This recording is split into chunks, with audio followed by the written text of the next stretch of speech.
আপনারা যারা নিয়মিত আমার ভিডিওটা দেখেন তারা তো জ্যাককে অবশ্যই জানেন।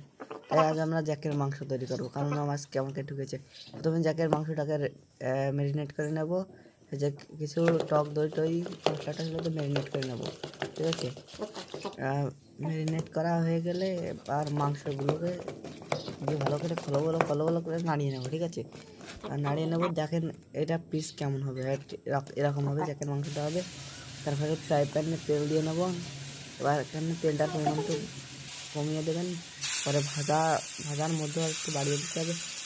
এবার আঁচটাকে একটু কমিয়ে দিয়ে অনেক সময় ধরে নাড়াচাড়া করবেন। নাড়াচাড়া করতে করতে আমাদের তৈরি হয়ে যাবে জ্যাকের মাংস। আর যদি টেস্টের কথা বলি, দিস ইজ দ্য বেস্ট জ্যাকের মাংস এবার। এটার উপর কোনো স্বাদ হয় না জ্যাকের মাংস। দিস ইজ দ্য বেস্ট জ্যাকের মাংস এভার। অনেক সুন্দর, অনেক সুন্দর।